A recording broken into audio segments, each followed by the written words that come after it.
If you ask a disagreeable person what he wants, say, or she wants, they'll tell you right away. They know. It's like, this is what I want, and this is how I'm going to get it.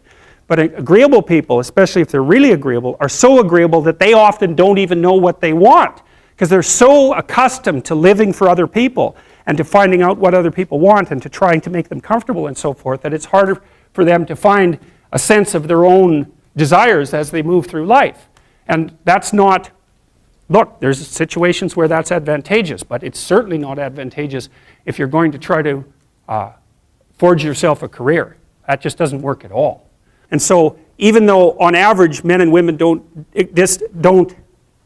aren't that much different in terms of their levels of agreeableness by the group, if you go out and you look at the extremes, they're very different. So all of the most agreeable people are women, and all of the most disagreeable people are men.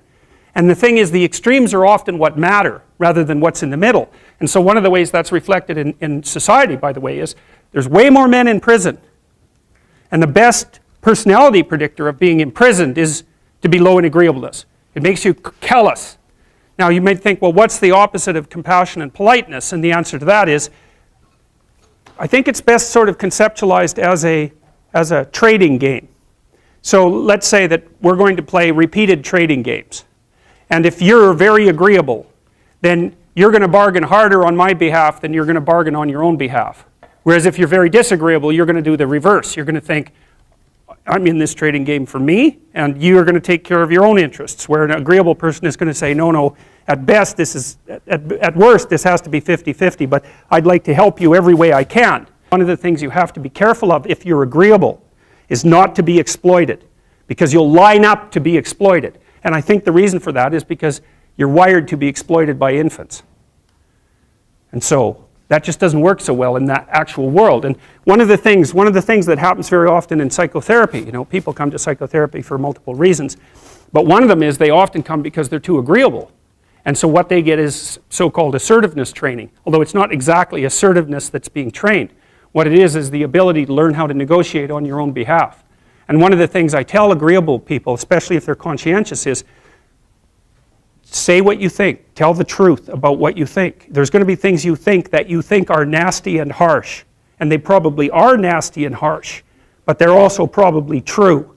And you need to bring those up to the forefront and deliver the message. And it's not straightforward at all, because agreeable people do not like conflict. Not at all. They smooth the water. And you can see why that is in accordance with the hypothesis that I've been putting forward. You don't want conflict around infants. It's too damn dangerous. You don't want fights to break out. You don't want anything to disturb the relative peace. And if you're also more prone to being hurt physically and perhaps emotionally, you also may be loath to engage in the kind of high-intensity conflict that will solve problems in the short term, because it takes a lot of conflict to solve problems in the short term. And if that can spiral up to where it's dangerous, which it can if it gets uncontrolled, it might be safer in the short term to keep the waters smooth and to not delve into those situations where conflict emerges. The problem with that is it's not a very good medium to long-term strategy, right? Because lots of times there are things you have to talk about because they're not going to go away. And the advantage to having a well-socialized disagreeable person is that they really don't let much get in their way. So if you can get a kid who's disagreeable socialized, that person can be quite the creature, because they're very forward-moving in their nature and very difficult to stop. But if you don't get them successfully domesticated, tamed, roughly speaking, by the time they're 4, their peers reject them. And that's a big problem, because your job as a parent is to make your child socially desirable by the age of 4. Like you want to burn that into your brain, because people don't know that. That's your job. And here's why. It's easy if you think about it carefully. So you imagine you've got a 3-year-old child, so sort of halfway through that initial period of socialization, and you take that child out in public. Okay, what do you want for the child? Who cares about you? What do you want for the child?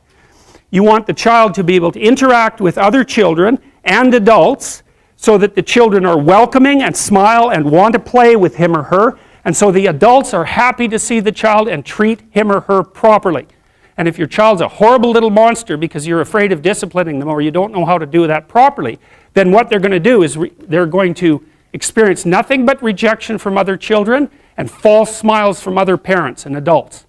And so then you're throwing the child out there into a world where every single face that they see is either hostile or lying. And that's not something that's going to be particularly conducive to the mental health or the well-being of your child. If your child can learn a couple simple rules of behavior, like don't interrupt adults when they're talking too much and pay attention and try not to hit the other kids over the head with the truck any more than is absolutely necessary, then, and share and play properly, then when they meet other kids, the kids are going to try out a few little play routines on them, and that's going to go well, and then they're going to go off and socialize each other for the rest of their lives. Because that's what happens, is that from 4 years old onwards, the primary socialization with children takes place among other children. And so if the kids don't get in on that early, they don't move into that developmental spiral upwards and they're left behind. And you can imagine how terrible that is, because a 4-year-old will not play with another 4-year-old who's 2. But a 5-year-old certainly will not play with a 5-year-old who's 2, right? Because the gap is just starting to get unbelievably large. And so the kids start out behind, and then the peers leave them behind, and then those kids are alienated and outside the peer group for the rest of their life. Well, those are the ones that grow up to be long-term antisocial, right? They're already aggressive. It doesn't dip down. Now, what happens to normal boys, roughly speaking? Imagine the aggressive 2-year-old types. They get socialized, so their level of aggression goes down, and then they hit puberty and testosterone kicks in, and bang, levels of aggression go back up. And so that's why males are criminals between the ages roughly of 16 and about 25. So, and it matches the creativity curve, by the way. It's so cool. If you look at the spike of creativity among men, 16 to 25, then it starts to go down. Criminality matches that absolutely perfectly. So that's quite cool. So, and so the testosterone levels raise the average level of aggression among men. It's more dominance than aggression, actually, and testosterone is by no means all bad. And then it starts to decrease at about age 25 or 26, which is usually when men stop staying up late at night, stop drinking as much, develop a full-time career, and take on the burdens and responsibilities and opportunities that are associated with a long-term partner and family. And so, well, so that's the development of what I would call predatory aggression, because I also think that the agreeableness distribution is probably something like predatory aggression versus maternal sympathy. It's something like that. So if you look at other mammals that are predators, because we're predators as well as prey animals, if you look at other animals like bears, the male bear has absolutely nothing to do with the raising of the infants. In fact, the female bears will keep the male the hell away because he's likely to kill the infants and maybe even to eat them. So there's no maternality at all in solitary male mammalian predators. It's really useful to investigate the viewpoints of people who have opposing views to yours. Because they'll tell you things, not only will they tell you things you don't know, they'll also tell you how to see the world in ways that you don't see it. And they'll also have skills that you don't have, that you could develop. So for example, if you're an introverted person, it's very useful to watch an extroverted person, because the extroverted person has ways of being in the social world that aren't natural to you, that you can use to improve your toolkit. And if you're disagreeable, one of the best things to do with disagreeable people, especially if that's alienating them from other people, for example, because it can, people treat you like you're a selfish, arrogant son of a, maybe that's because you are. It's like, okay, so what do you do about that? One of the most promising treatments, let's say, for that is get the person to do something for someone else once a day, just as a practice, and learn how to do it. Maybe you can wake the circuit up, if you think that it's lying dormant in you, which is probably right. I think we have a very wide range of propensities within us. Some are switched on, genetic propensities. Some are switched on, but I think that if you put yourself in the right situation or walk yourself through the right exercises, you can switch some of these other things on as well. But it takes work and dedication and discipline. I would say, generally speaking, if you want to adapt yourself properly to life, you should find a niche in the environment that corresponds with your temperament. Right? You shouldn't work at cross purposes to your temperament because it's just too damn difficult. But having done that, then you should work on developing the skills and viewpoints that exist in the space opposite to your personality, because that's where you're fundamentally underdeveloped. And that way I think you can extend out your temperamental capability across a wider range. And to me that's roughly equivalent as bringing a richer toolkit to each situation. You know, so if you're hyper extroverted, you should probably learn to shut up at parties now and then and listen just to see what's going on, to see if you can manage it, you know.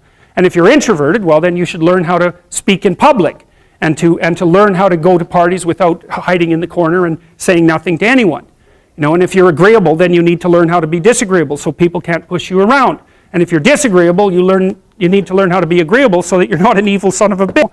So, and the same thing applies even in the conscientious domain. It's like if you're too conscientious, you need to learn to relax and let go a little bit. And if you're unconscientious, it's time like, get out the Google Calendar, man, and start scheduling your day, right? And beat yourself on the back of the head with a stick until you're disciplined enough so that you can actually stick to something for some length of time and not living in absolute squalor, which is something that would characterize someone who's very disorderly, for example, because they don't notice. It doesn't bother them, disorder. It's like, maybe they can see it, but it doesn't have any emotional valence, and so it doesn't have any motivational significance. You know, so the other thing you might want to think about too, if you're choosing a partner, is try not to choose someone who's too distant from you on the temperamental variables, because you're going to have a hard time bridging the gap. You know, it's hard for an introverted person and an extroverted person to coexist. And it's really hard for an orderly person and a disorderly person to coexist because they will drive each other nuts. Why don't you pick up? Why are you so obsessed by it? That's the basic argument, you know. So it's useful to know about your temperament so that you can negotiate the space with your partner as well. And I don't think you should try to find someone who's exactly the same as you, because then you don't have the benefits of the alternative viewpoint. But you got to watch it, because you may hit irreconcilable differences of various sorts. And I've seen that most particularly among couples who are high and low in openness. That's a rough one. And also high and low in conscientiousness. That's another rough one, because they just cannot see how the other person sees the world at all.